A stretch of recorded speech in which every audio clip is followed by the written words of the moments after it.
Josh Allen has the best odds to win MVP, but 44-year-old Tom Brady is right behind him. TB12 leads the league in passing yards per game and touchdowns. But he's also got Stafford, Kyler Murray nipping at his heels in the odds. Bucky, you've written about this for Fox Sports Online. Who will end up running away with the MVP?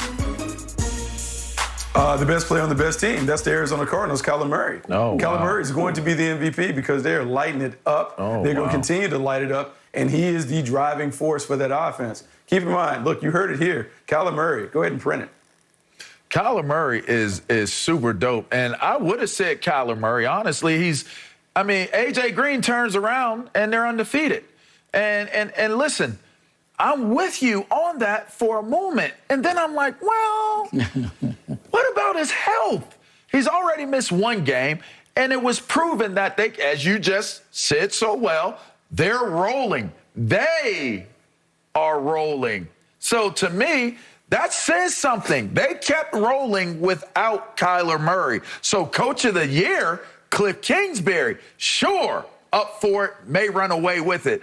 But MVP, not so fast. I'm going to sit here and I'm going to say, if you want to make a couple dollars, look up the line that's on Aaron Rodgers. Ooh. I don't know what it is, but look it up and make a bet on it. Put your money down on Aaron Rodgers, and I'm going to tell you why.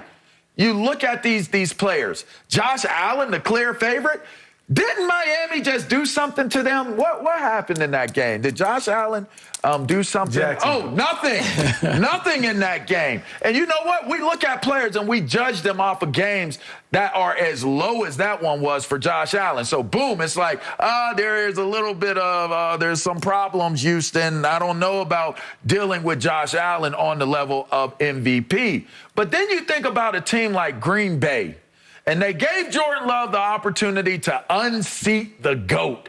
Go in here, do what you need to do. And all he did was prove everyone correct that thought that Jordan Love would not be able to do what Aaron Rodgers does, including Aaron Rodgers himself. So to me, when Aaron Rodgers comes back, and this mishap with COVID, that's a whole nother conversation, all right? Let's move beyond that. And as he comes back and he plays with his immunized self and does what he needs to do on that field, all he has done is put this Green Bay Packers team in position to win and win it all, mind you. So if he continues to play that he plays, when we see teams take losses and take steps back the way that we saw the Buffalo Bills take steps back, but then we see a team continue to surge forward like the Arizona Cardinals, but didn't do it with Kyler Murray, who, by the way, may even miss this week's game.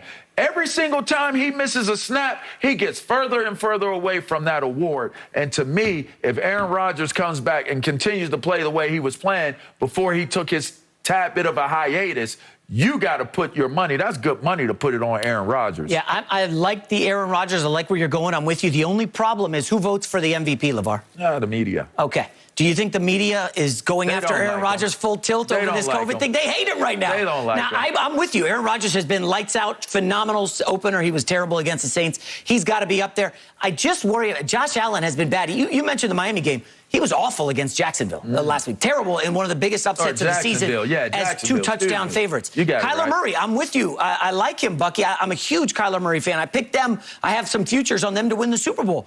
But I don't think he's playing this week, and they won with Colt McCoy last week. I just worry. Dak Prescott was up there, right? Dak Prescott looking good, and then Denver shuts him down. And you could argue that, yeah, Josh Allen was missing some offensive linemen. Tyron Smith was out for Dallas. True. The name that I keep coming back to, you guys aren't going to want to hear it, 44-year-old Tom Brady.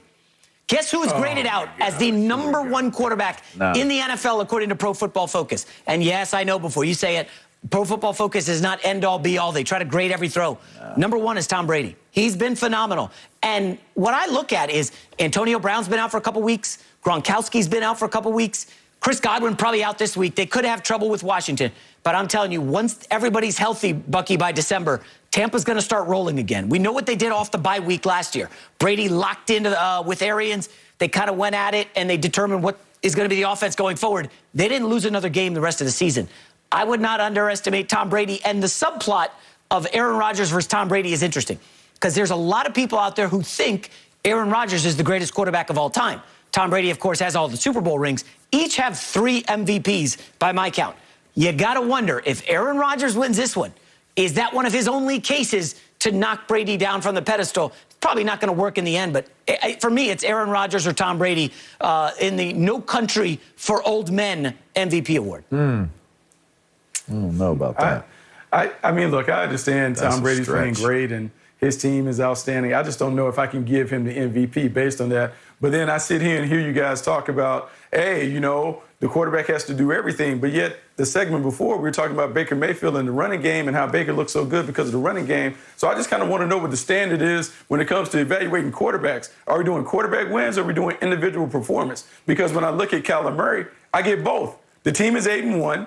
He is leading the league in completion percentage. He's 3rd in passer rating. He has 17 touchdowns.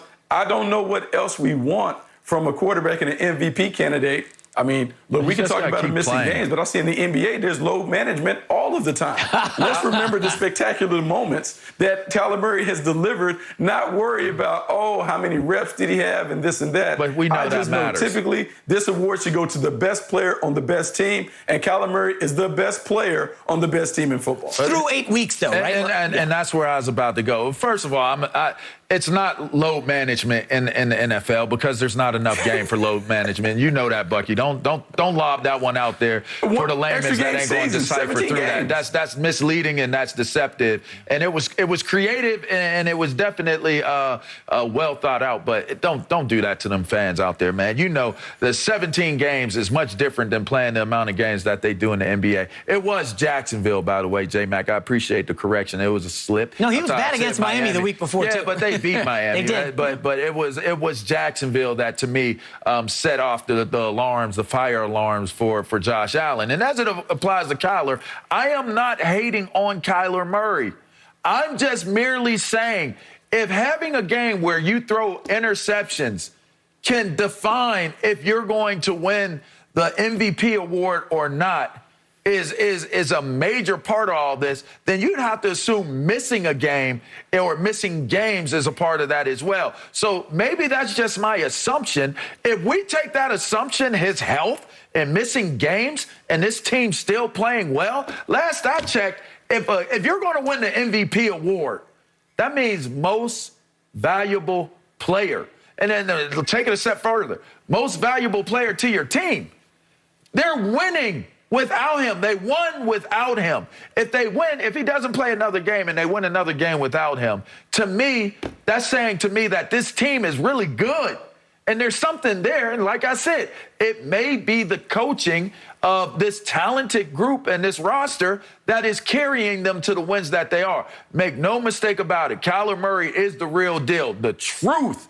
But if we're looking at it from the measurement of why you're going to not get it in his situation, it may be health reasons. And J-Mac, you touched on it. There's still a lot of football to be played left. So you take already the strike one of missing a game or two based off of the injury that you sustained in a loss. And then maybe you have one of those games. We saw Russ do it last year. He had one of those games that dropped him off the cliff. I don't know if that happens to Arizona, but we do know historically Arizona has ran all the way strong to the cliff and fell right off that bad boy. So is this the same Arizona Cardinal team we've seen in the past? Have they taken a step forward? They're off to an amazing start, but can they sustain that during the rest of the season? I haven't seen it yet. So therefore, with the injury being the strike one and the unknown of what they can be moving forward, I'm just not sold on going all the way in on saying Kyler Murray. Yeah, the only problem, Bucky, I don't think we can throw the odds on the screen, but Kyler Murray's schedule going forward is difficult. He plays in the toughest division in football. He's got Russell Wilson in 2 weeks. They still have to face the Rams again, have to face the 49ers again. With Vaughn now. Yeah, if you look at the Tampa Bay schedule, that division's a joke, okay? We already discussed Carolina being pathetic. He only has to face the Saints once, and that's Tom Brady's kryptonite. I think it's fair, better value from a gambling perspective. I do a lot of gambling stuff for FoxSports.com. From a gambling perspective, Tom Brady makes more sense right now than Kyler Murray. Rodgers. And I just want to be clear. I love Kyler Murray, okay? I'm a huge fan. You get Hopkins back. You get A.J. Green off the COVID list this week. I think they're going to be in good shape, but the schedule is just much tougher. So I'd be betting on Brady. Go, Pack, go! Dun, dun, dun, dun, dun, dun. Go, Pack, go! Oh, my gosh. Here's the thing, Jason, the points that you make are actually the reason why Kyler Murray will be the MVP. A tougher schedule where he gets to show and prove to people why he's deserving of being the MVP. That's what makes it. So, no, you don't want to go through cupcake land to try to claim the award. You want to have to go against the ballers. So Russell Wilson, Matthew Stafford, all of those guys, man, if they run roughshod over this division, he's unanimous. But I thought you said it was the best team with the best record, Bucky. I thought the best team with the best record in the NFC is probably getting the MVP. If you run roughshod over cupcakes, absolutely. You got the best record. They've already run through everybody in the West. They'll run through them again the second go-round. So then they will have the best seed, the number one seed. He's the best player. You hand him the trophy. Okay. I love the optimism on Kyler Murray. Coming up next, the injuries are piling up in Dallas. But which side of the ball should the Cowboys be more concerned with? We'll have the latest next.